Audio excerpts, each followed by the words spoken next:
महाराज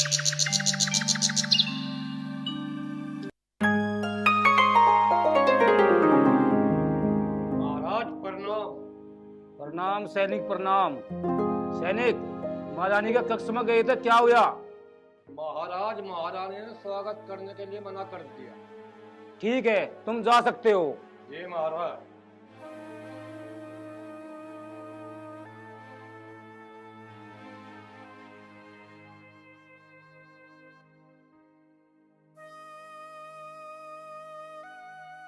महाराज, ये महारानी कौन है? महारानी महारानी हमारी पहली धर्मपत्नी है। धर्मपत्नी? मगर आपने तो पहले हमें नहीं बताया कि आपकी कोई धर्मपत्नी भी है। हम ये सारी बातें अपने कक्ष में बताएंगे। चलो कक्ष में चलते हैं। चलिए महारानी।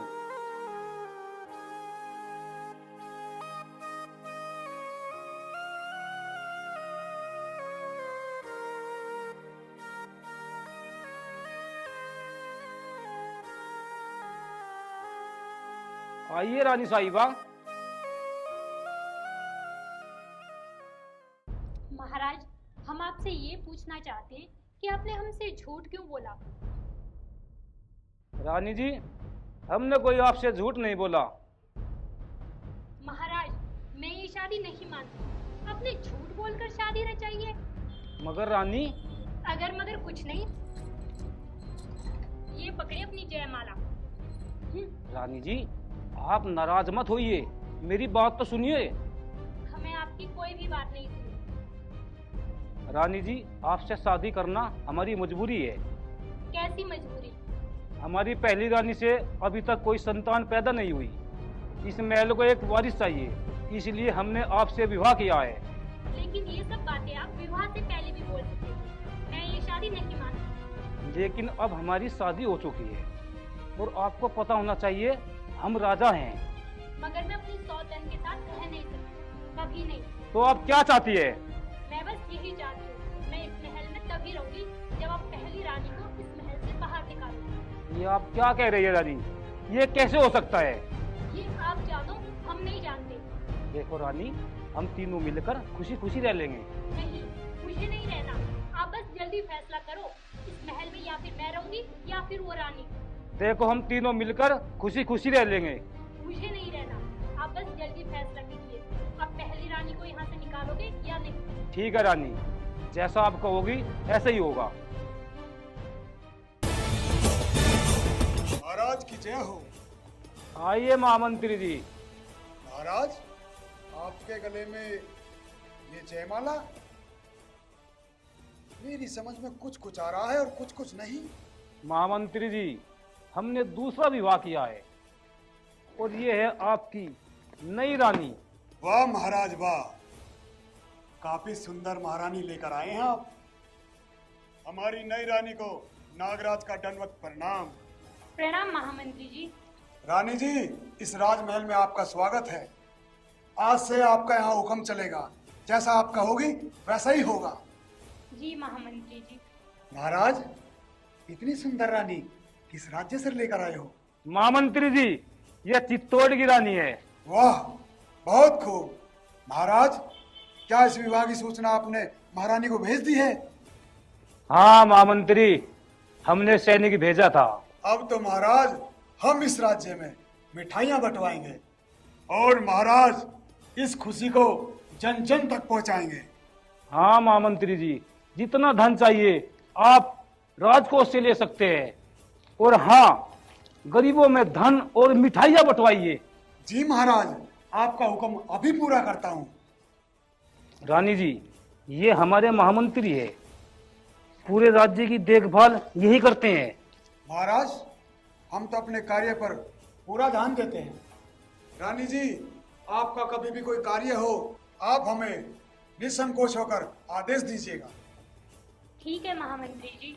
अच्छा महाराज, मैं चलता हूँ, मुझे आज्ञा दीजिए। ठीक है महामंत्री, आप जा सकते हैं। महारानी जी, आप भी आज्ञा दीजिए। ठीक है महामंत्री जी।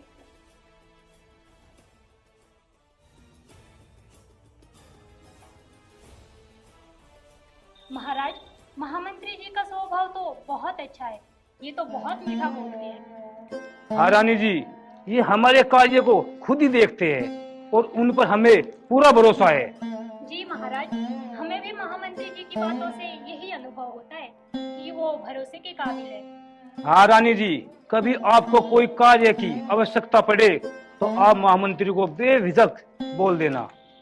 और हमारे राज्य के खजाने की देखभाल भी महामंत्री जी करते हैं। जी महाराज।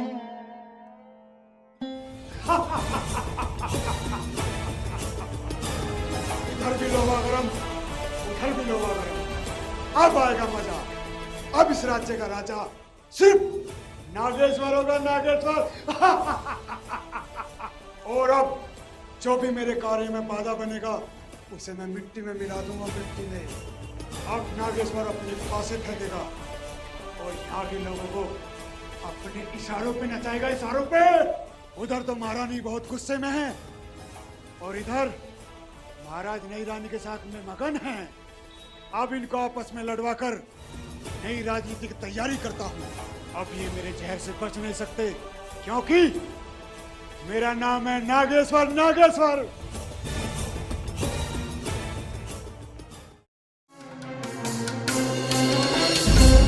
प्रणाम महाराज। प्रणाम महारानी। आखिर आपने अपने मन की इच्छा पूरी कर ही ली। अब तो इस महल में हमारा कोई मान ही नहीं रहा। आपका क्या है, अब तो आप हमें इस महल से हमारे पद से भी हटा देंगे। महारानी, मैं ठीक कह रही हूँ। आपने एक औरत के रहते हुए उसके सामने दूसरी औरत को लाकर खड़ा कर दिया। महारानी, होश में होकर बात करो। महाराज, होश में तो आपने हमें छोड़ा ही कहाँ है। मन तो करता है जो भी सामने आए उसका कत्लेआम कर दे। महारानी, हमारे कक्ष में आकर क्रोधित क्यों होती हो? साफ साफ बताओ, क्या कहना चाहती हो?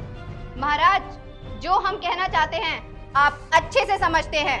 ऐसे भोले ना बनो, अब तो आपके मन में घी के दिए से जल गए होंगे। महाराज, आपने ये कार्य करने से पहले बिल्कुल नहीं सोचा कि हमारे दिल पर क्या गुजरेगी। अगर यही काम हम कर देते तो आपके दिल पर क्या गुजरती। महारानी, हम जानते हैं आप यहाँ क्यों आई है। आप हमारी रानी का अपमान करने आई है। महारानी, हम इस विषय के बारे में आपके कक्ष में आके बात करेंगे और आप यहाँ से जा सकती है। अच्छा महाराज, अब ये रानी आपको इतनी प्यारी हो गई कि अब आप हमें यहाँ से जाने के लिए कहेंगे। इतने साल जो हमने आपकी सेवा की, क्या वो व्यर्थ थी? कहेंगे क्यों नहीं, जब से आप यहाँ आई है एक पल के लिए शांत नहीं हुई आप। बड़ा ही उत्तम काम किया है ना आपने। सारा जीवन तबाह कर दिया आपने हमारा। क्या आपके दिल में हमारे लिए जरा भी दया नहीं? हमने ऐसा कुछ नहीं कहा महारानी। कहा नहीं? आपके शब्दों से तो यही लग रहा है। महारानी, आप अपने कक्ष में जाइए। हमने आपको आदेश दिया है, आदेश का पालन कीजिए। ठीक है महाराज, हम चले जाते हैं। महाराज, आप हमारा अपमान करने के लिए यहाँ पर हमें विवाह करके लाए थे। हमारा इतना बड़ा अपमान आज तक कभी नहीं हुआ। रानी जी, अब आप शुरू हो गई। हमने आपके ऊपर तो महारानी को भगा दिया। आप अपना दिमाग ठंडा रखिए। दिमाग ठंडा कैसे रखे? यहाँ कोई भी आएगा और हमारा अपमान करके चला जाएगा। क्या इज्जत रह जाएगी हमारी, क्या रौब रह जाएगा हमारा। रानी जी, आपकी इस महल में बहुत इज्जत है। अभी महारानी का दिमाग बहुत गर्म है, थोड़े दिन में सब ठीक हो जाएगा।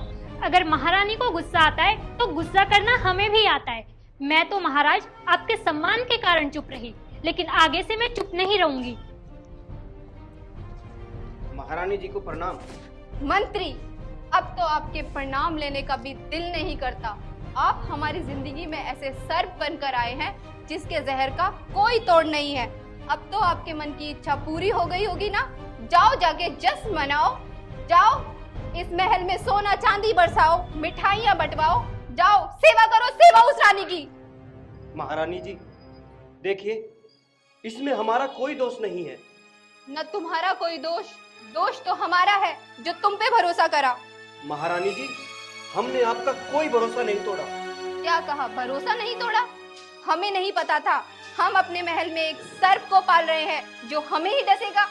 तुमने कुछ भी नहीं सोचा? कम से कम इतना तो सोचा होता कि इस विवाह से हमारे जीवन पर क्या असर पड़ेगा। मंत्री, आज हम तुम्हें श्राप देते हैं। तुम कभी सुखी नहीं रहोगे, दर दर की ठोकरें खाओगे, और जब मरोगे ना तो तुम्हारे मुंह में कोई पानी डालने वाला भी नहीं होगा। और हाँ, तुम्हारी लाश का भी पता नहीं चलेगा, कहाँ सड़ गई, कहाँ गल गई। आज के पश्चात हमारी नजरों के सामने मत आना, चले जाओ यहाँ से।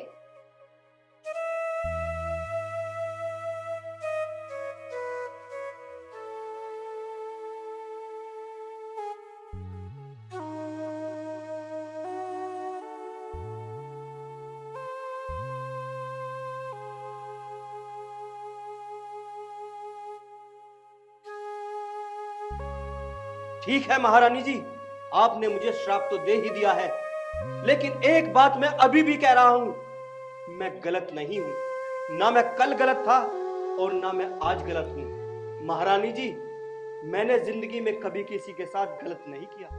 अगर मैं सच्चा हूं तो वो ऊपर बैठा ईश्वर मेरी रक्षा जरूर करेगा। अगर मैंने गलत कर्म किए होंगे तो आपका श्राप मुझे जरूर लगेगा महारानी। अच्छा महारानी, अब मैं चलता हूं। इस मंत्री का आपको सादर प्रणाम।